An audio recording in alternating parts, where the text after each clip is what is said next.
राधे राधे भक्तों, मैं हूँ दीपा गई और आज आप सुन रहे हैं भक्त श्री चित्रकेतु जी का प्रसंग। मंत्री नीति निपुण तथा स्वामी भक्त थे। राज्य में भीतर बाहर कोई शत्रु नहीं था। राजा की बहुत ही सुंदर रानियां थी। इतना सब होने पर भी राजा चित्रकेतु सदा दुखी रहते थे। उनकी किसी रानी में कोई संतान नहीं थी। वंश नष्ट हो जाएगा, इस चिंता से राजा को ठीक से निद्रा तक नहीं आती थी। एक बार अंगिरा ऋषि सदाचारी भगवत भक्त राजा चित्रकेतु के यहाँ पधारे। महर्षि राजा पर कृपा करके उन्हें तत्व ज्ञान देने आए थे, किंतु उन्होंने देखा कि मोह वंश राजा को पुत्र पाने की प्रबल इच्छा थी। ऋषि ने सोच लिया कि जब यह पुत्र वियोग से दुखी होगा तभी इसमें वैराग्य होगा और तभी कल्याण के सच्चे मार्ग पर चलने योग्य होगा। अतः राजा की प्रार्थना पर ऋषि ने त्वष्टा देवता का यज्ञ किया और यज्ञ से बचा अन्न देकर यह कह दिया कि इसको तुम किसी रानी को दे देना। महर्षि ने यह भी कहा कि इससे जो पुत्र होगा वह तुम्हें हर्ष शोक दोनों देगा। उस अन्न को खाकर राजा की एक रानी गर्भवती हुई। उसके पुत्र हुआ। राजा तथा प्रजा दोनों को अपार हर्ष हुआ। अब पुत्र स्नेह वंश राजा उसी रानी से अनुराग करने लगे। दूसरी रानियों की याद ही अब उन्हें नहीं आती थी। राजा की उपेक्षा से उनकी दूसरी रानियों के मन में सौतिया डाह उत्पन्न हो गया। सबने मिलकर उस नवजात बालक को एक दिन विष दे दिया और बच्चा मर गया। बालक की मृत्यु से मारे शोक के राजा पागल से हो गए। राजा को ऐसी विपत्ति में पड़ा देखकर उसी समय वहां देवर्षि नारद के साथ महर्षि अंगिरा आए। वे राजा को मृत बालक के पास पड़े देख समझाने लगे, राजन, तुम जिसके लिए इतने दुखी हो रहे हो वह तुम्हारा कौन है? इस जन्म से पहले वह तुम्हारा कौन था? अब आगे यह तुम्हारा कौन रहेगा? जैसे रेत के कण जल के प्रभाव से कभी एकत्र हो जाते हैं और फिर अलग अलग हो जाते हैं, वैसे ही काल के द्वारा विवश हुए प्राणी मिलते और अलग होते हैं। यह पिता पुत्र का संबंध कल्पित है। ये शरीर न जन्म के पूर्व थे न मृत्यु के पश्चात रहेंगे। अतः तुम इनके लिए शोक मत करो। राजा को इन वचनों से कुछ सांत्वना मिली। उसने पूछा, महात्मन, आप दोनों कौन हैं? मेरे जैसे विषयों में फंसे मूढ़ बुद्धि लोगों को ज्ञान देने के लिए आप जैसे भगवत भक्त सिद्ध महापुरुष निस्वार्थ भाव से पृथ्वी में विचरा करते हैं। आप दोनों मुझ पर कृपा करें, मुझे ज्ञान देकर इस शोक से बचाएं। महर्षि अंगिरा ने कहा, राजन, मैं तो तुम्हें पुत्र देने वाला अंगिरा हूँ और मेरे साथ ये ब्रह्मपुत्र देवर्षि नारद जी हैं। तुम ब्राह्मणों के और भगवान के भक्त हो, इसलिए तुम्हें क्लेश नहीं होना चाहिए। मैं पहले ही तुम्हें ज्ञान देने आया था, पर उस समय तुम्हारा चित्त पुत्र प्राप्ति में लगा था। अब तुमने पुत्र के वियोग का क्लेश देख लिया। इसी प्रकार स्त्री, धन, ऐश्वर्य आदि भी नश्वर हैं। उनका वियोग भी चाहे जब संभव है और ऐसा ही दुखदायी है। ये राज्य, गृह, भूमि, सेवक, मित्र, परिवार आदि सब शोक, मोह, भय और पीड़ा ही देने वाले हैं। ये स्वप्न के दृश्यों के समान हैं। इनकी यथार्थ सत्ता नहीं है। अपनी भावना के अनुसार ही ये सुखदायी प्रतीत होते हैं। विज्ञान और क्रिया से बना इस शरीर का अभिमान ही जीव को क्लेश देता है। एकाग्रचित्त से विचार करो। एकमात्र भगवान को ही सत्य समझकर उन्हीं में चित्त लगाकर शांत हो जाओ। राजा को बोध देने के लिए देवर्षि नारद ने जीव का आवाहन करके बालक को जीवित कर उससे कहा, जीवात्मन, देखो, ये तुम्हारे पिता माता बंधु बांधव तुम्हारे लिए व्याकुल हो रहे हैं, तुम इनके पास क्यों नहीं रहते? जीवात्मा ने कहा, ये किस किस जन्म में मेरे माता पिता हुए थे?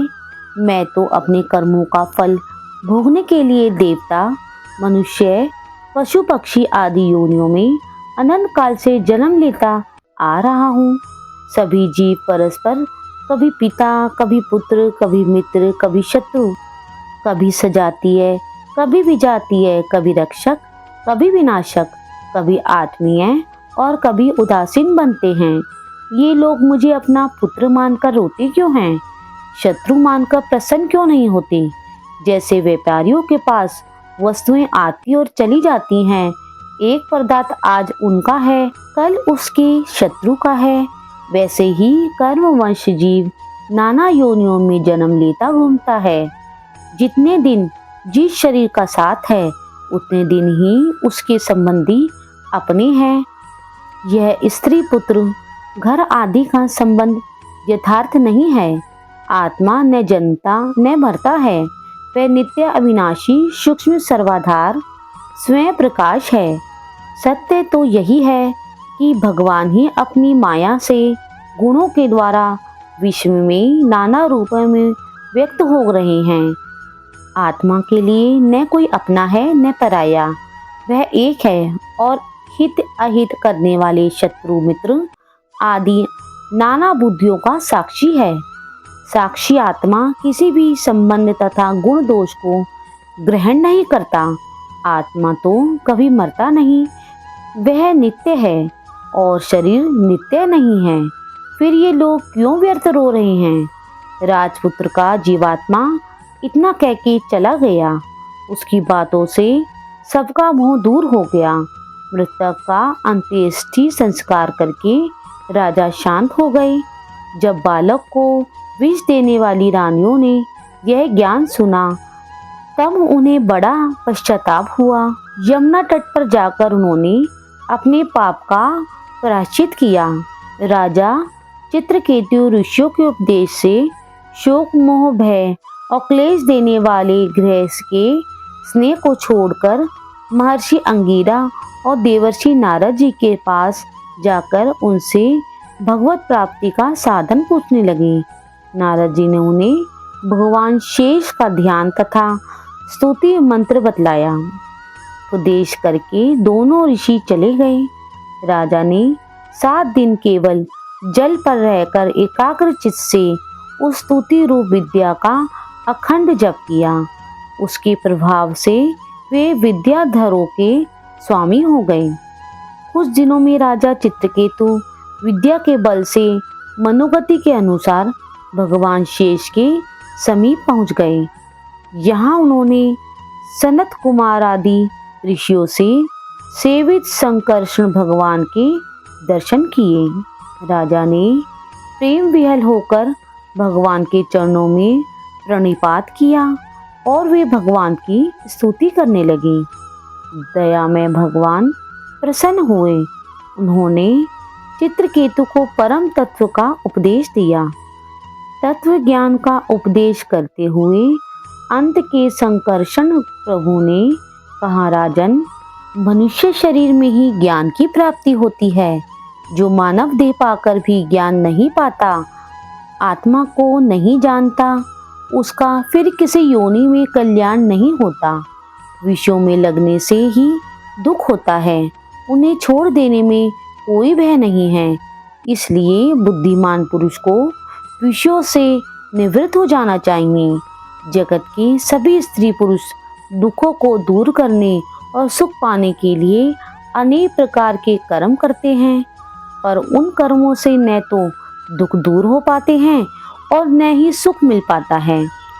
न तो दुख ही दूर हो पाते हैं, न तो दुख दूर हो पाते हैं और न सुख ही मिलता है। जो लोग अपने को बुद्धिमान मानकर कर्मों में लगे हैं, वे दुख ही पाते हैं। आत्मा, जागृत, स्वप्न, सुपुष्टि इन तीनों अवस्थाओं से पृथक है। यूं समझकर बुद्धिमान पुरुष को चाहिए कि इन अवस्थाओं में प्राप्त होने वाले विषयों से निवृत्त हो जाए, लोक परलोक से चित हटा ले और ज्ञान विज्ञान से संतुष्ट होकर मेरी भक्ति करे। एक परमात्मा ही सब स्थानों में सर्वदा है। यह योग मार्ग में लगने वालों को जान लेना चाहिए। इस प्रकार दिव्य उपदेश देकर भगवान अंतर्ध्यान हो गए। चित्रकेतु द्वंद्व रहित समदर्शी हो गए थे। वे कामना, स्पृहा, अहंकार छोड़कर सदा परमात्मा में ही चित लगाए रहते थे। तपोबल से इच्छा अनुसार 14 भुवनों में वे घूम सकते थे। एक दिन विमान पर बैठकर वे आकाश मार्ग से जा रहे थे। उसी समय उन्होंने मुनियों की सभा में पार्वती जी को भगवान शंकर की गोद में बैठे देखा। चित्रकेतु को यह व्यवहार अनुचित लगा। उन्होंने इसकी बड़ी आलोचना की। भगवान शंकर तो आलोचना सुनकर हंस पर चित्रकेतु को यह व्यवहार अनुचित लगा। उन्होंने इसकी बड़ी आलोचना की। भगवान शंकर तो आलोचना सुनकर हंसकर रह गए, पर पार्वती जी को क्रोध आ गया। उन्होंने शाप दिया, तू बड़ा अविनीत हो गया है, इसलिए भगवान के चरणों में रहने योग्य नहीं है। जाकर असुर योनि में जन्म ग्रहण कर। शाप सुनकर चित्रकेतु को न डर लगा न दुख हुआ। असुर योनि में भी सर्वव्यापी भगवान तो है ही, यह वे जानते थे। शिष्ट व्यवहार करने के लिए विमान से वे उतर पड़े और उन्होंने पार्वती जी के चरणों में प्रणाम करके कहा, माता, आपने जो शाप दिया है उसे मैं सादर स्वीकार करता हूँ। मैं जानता हूँ कि देवता लोग मनुष्य के लिए जो कुछ करते हैं वह उसके कर्मानुसार ही करते हैं। अज्ञान से मोहित प्राणी इस संसार चक्र में घूमता हुआ सदा सब कहीं सुख दुख भोगता ही रहता है। गुणों के इस प्रभास में शाप, वरदान, स्वर्ग, नरक, सुख दुख कुछ भी वास्तविक नहीं है।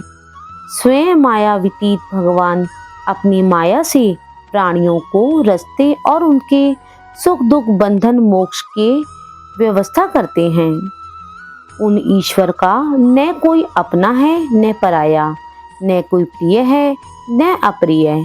वे सर्वत्र समान और असंग हैं। जब उन सर्वेश्वर को सुख से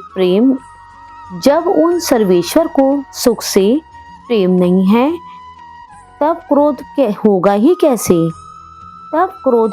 कैसे? परंतु उनकी माया से मोहित जीव जो उन्हें पाप रूप कर्मों को करता है, वे कर्म ही उसके सुख दुख आदि के कारण होते हैं। देवी, मैं शाप से छूटने के लिए आपको प्रसन्न नहीं कर रहा हूँ। आपको मेरे वचन बुरे लगे, इसके लिए आप मुझे क्षमा करें। इस प्रकार क्षमा मांगकर चित्रकेतु विमान पर बैठकर चले गए। उनकी यह असंग स्थिति देखकर सबको बड़ा आश्चर्य हुआ। शंकर जी ने कहा, देवी, तुमने भगवान के दासानुदासों का महात्म्य देखा। भगवान नारायण के परायण भक्त किसी से भी नहीं डरते हैं। वे स्वर्ग, नरक तथा मोक्ष में भी एक सी दृष्टि रखते हैं। देवी, तुमने भगवान के आश्रित भक्त ज्ञान वैराग्य के बल से किसी भी सांसारिक पदार्थ को अच्छा मानकर ग्रहण नहीं करते। जब मैं, ब्रह्मा जी, सनत कुमार, नारद, महर्षिगण तथा इंद्रादि देवता भी परमेश्वर की लीलाओं का रहस्य नहीं जान पाते, तब अपने को समर्थ मानने वाले शूद्र अभिमानी उन परम प्रभु का स्वभाव कैसे जान सकते हैं? उन श्री हरि का न कोई अपना है न पराया। वे सबकी आत्मा होने से सबके प्रिय हैं।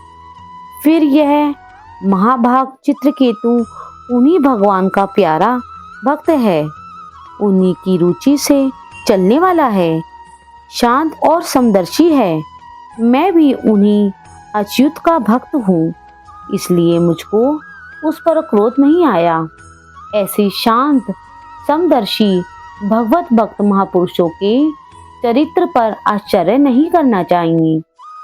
पार्वती जी का आश्चर्य इन वचनों से दूर हो गया।